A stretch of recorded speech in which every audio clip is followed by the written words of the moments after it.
You are standing in a queue. The person in front of you pays with a black metal card, the kind with a concierge line on the back. You pay cash. You both buy the same thing. You both pay the same price. You did not pay the same amount.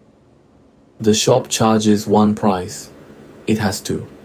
It cannot look at your wallet and quote you a different number, but the fee inside that price is not one number. Here is Visa's own rate table. Same shop, same purchase. In person, a basic card. 1.4, 3%, plus 10 cents. A Visa Infinite, 2.30%, plus 10 cents. On a $5 coffee, that is 17 cents, against 22. A small gap. But watch what happens when the bill gets bigger. On $100 of groceries, it is $1.53, against $2.40. 57% more. Same aisle, same food. The card decides. The shop cannot charge that person more, so it charges everyone more. Which means you did not pay for your coffee. You paid for your coffee and a little bit of their points. Nobody in this queue is doing you a favor. Somebody has finally run this number, a real number, from real merchant records, published 3 weeks ago. It is $30 billion a year.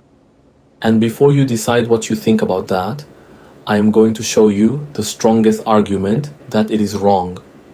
It comes from people who have been making it for 5 years, and part of it is right. By the end of this, all 3 of these will be filled in. This is a working paper from the National Bureau of Economic Research, published the 1st of July 2026. Egan, Matvos, Seru, Wang, and Yao. The funding line on the cover says the research was funded, in part, by Harvard Business School. Hold on to that. It is going to matter later. Here is the sentence.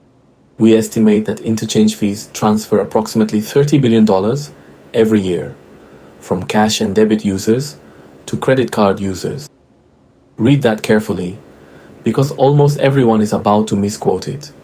It does not say rich and poor, it says cash and debit to credit. Those are 2 different axes. Rich people use debit. Poor people use credit cards. The 2 things correlate. They are not the same thing. The paper does give you the income number. It is in the introduction.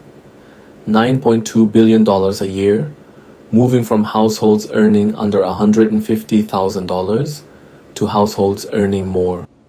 30 billion across payment methods, 9.2 billion across income. If you see somebody tell you it is 30 billion from the poor to the rich, they did not read past the abstract. So who actually loses? The paper breaks it down. Cash users lose the most per dollar spent. 96 basis points, just under 1% of everything they buy. Regulated debit, that is the debit card from a big bank, loses 47. Here is the one nobody expects.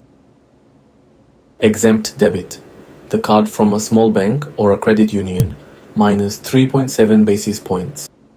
Essentially nothing. About 40% of debit transactions run on exempt debit. So, debit users are the victims is wrong. Some debit users are barely in this at all. Which bank issued your card decides whether you are in the machine or standing next to it.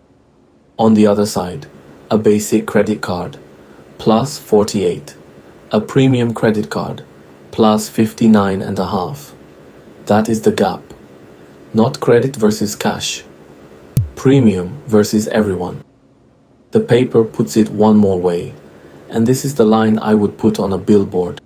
Cash users pay the equivalent of 26% higher sales taxes than premium credit card users. The average state sales tax in America is 6%. If you pay cash, you are paying about 7.6. Nobody voted for that.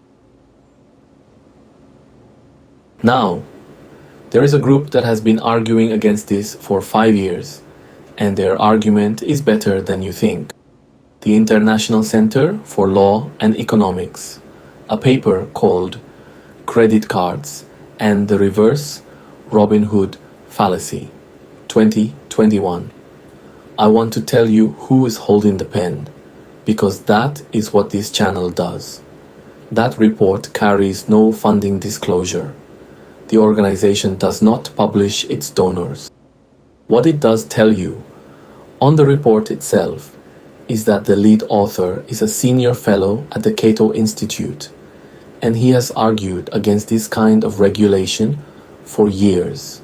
Now, their argument, it goes like this. The whole story assumes that the cash payer and the platinum card holder are standing in the same queue at the same shop, but they are not always. The platinum card shops were the platinum card shops, the cash payer shops somewhere cheaper.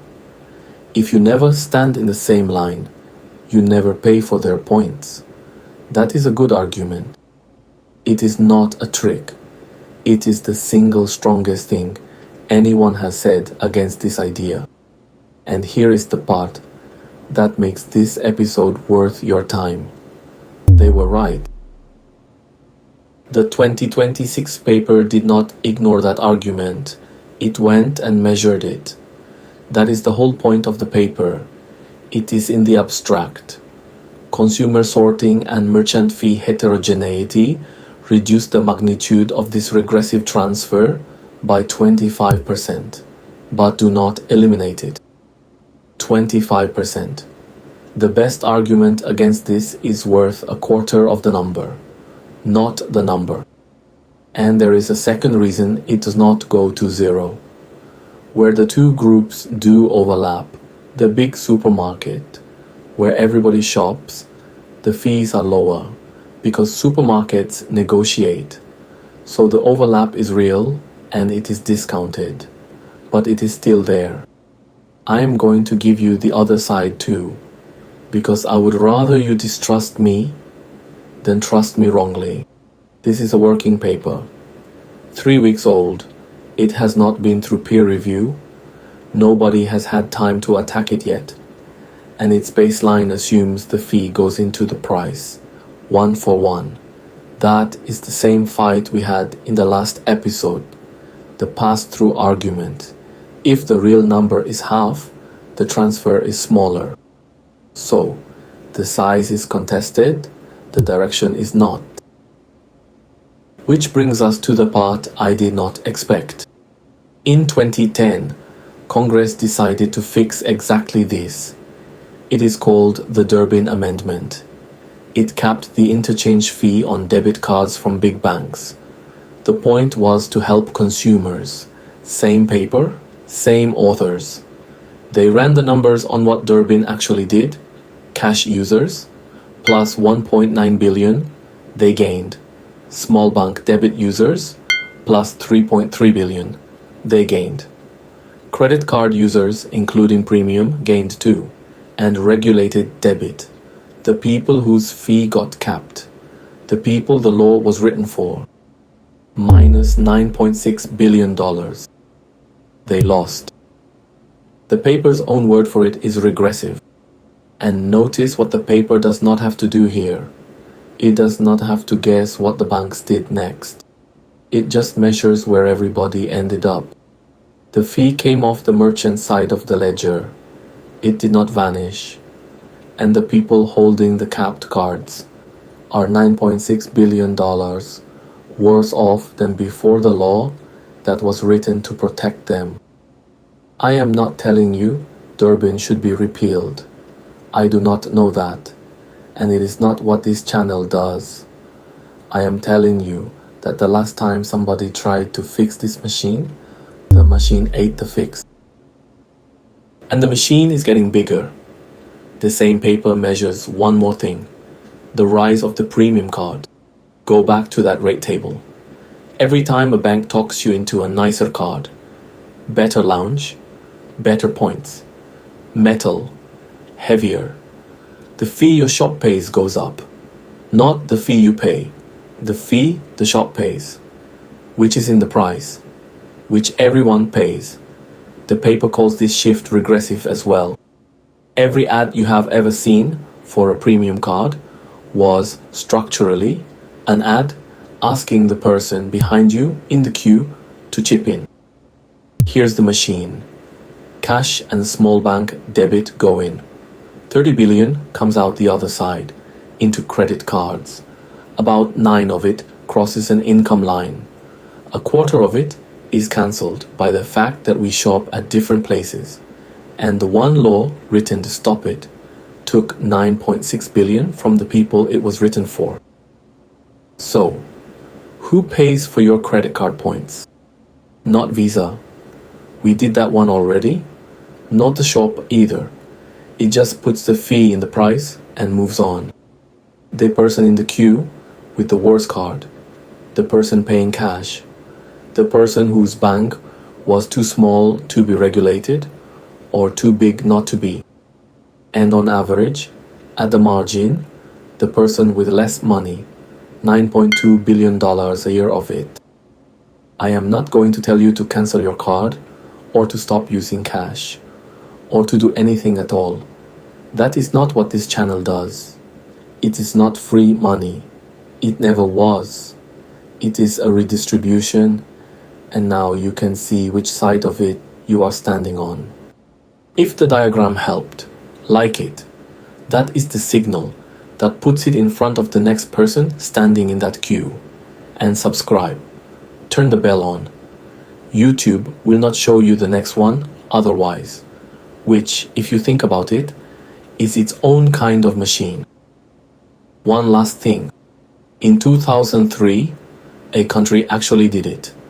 Australia capped the swipe fee. Really capped it. Everyone expected the rewards to die. The rewards did not die.